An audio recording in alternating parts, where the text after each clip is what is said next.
ఈరోజు చేస్తున్నటువంటి రాహు బృహస్పతి సంధి శాంతి మనిషి జీవితంలో మన పుట్టిన సమయాన్ని ఆధారంగా చేసుకొని జ్యోతిష్యుల వారు మనకు ఒక జాతకం అని రాసిస్తారు. అంటే మన బయోడేటా. అది ఏంటి అంటే ఏ దశలు ఎప్పుడెప్పుడు జరుగుతున్నాయి, మనకు మంచి ఎప్పుడు జరుగుతుంది, చెడు జరిగే అవకాశాలు ఎప్పుడెప్పుడు ఉంటాయి అని ఇచ్చేదే జాతకం. ఉదాహరణకి డాక్టర్ గారి దగ్గరికి వెళ్తే మనకి స్కానింగ్ అంతా చేసి మన రిపోర్ట్ ఇచ్చినట్టుగా మనకి మంచి ఏది ఉంది, చెడు ఏది ఉంది, ఎలా జాగ్రత్తలు తీసుకోవాలని చెప్పేదే జాతకం. అలాంటి జాతకంలో మీకు ఇప్పుడు రాహు బృహస్పతి అని అంటే రాహు దశ అయిపోయి గురు దశ వస్తుంది.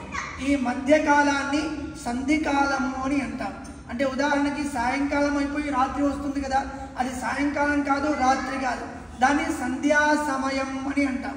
అలాంటి సమయాన్నే ఇప్పుడు మీ జాతకంలో రాహు అయిపోయింది, బృహస్పతి రాబోతుంది.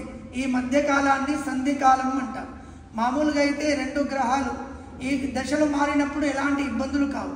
కానీ పరస్పర శత్రువులు రాహు బృహస్పతి ఆ శత్రు స్థానంలో ఉన్నటువంటి ఈ దశలో ఏదైనా ఇబ్బందులు జరిగే అవకాశం ఉంటుంది.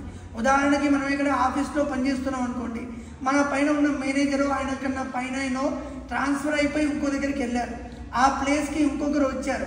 వాళ్ళిద్దరి మధ్యలో సఖ్యత ఉంటే కింది వాడికి ఎలాంటి ఇబ్బంది ఉండదు. ఒకవేళ వాళ్ళిద్దరే యాంటీ అనుకోండి, ఇద్దరికి కూడా పడదే అనుకోండి, కింది వాడి ఫైల్ అనేది మూవ్ అవ్వదు. మనం అది రాజకీయంలో అనుకున్నా, ఉద్యోగంలో అనుకున్నా, ప్రతి దగ్గర కూడా అలానే ఉంటుంది.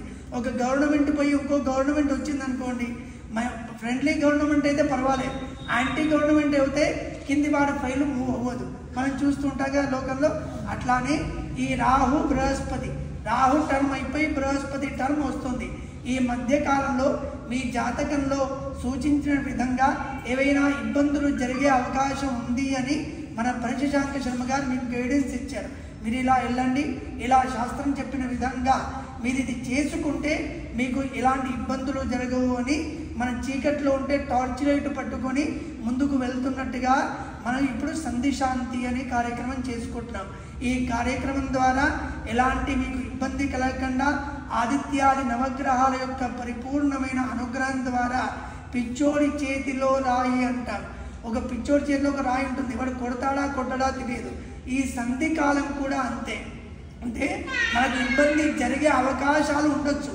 అలాంటి అవకాశాలను తీసేయడానికి, మనకు దినదినం అభివృద్ధి పెరుగుతూ ఉండడానికి, ఎలాంటి ఇబ్బందులు అరిష్టాలు కలగకుండా ఉండడానికి ఈరోజు రాహు బృహస్పతి సంధి శాంతి అనే కార్యక్రమం చేస్తున్నాం. దానికి ఆ మహాగణపతి యొక్క పరిపూర్ణమైన అనుగ్రహం మీకు ఉండి మీకు ఉత్తరోత్తర అభివృద్ధి కలిగి ఎలాంటి ఇబ్బందులు ఎలాంటి అరిష్టాలు మీ దరికి చేరకుండా ఉండడానికి ఆ మహాగణపతిని మొదలుగా ప్రార్థించుకొని నమస్కారం చేసుకోండి.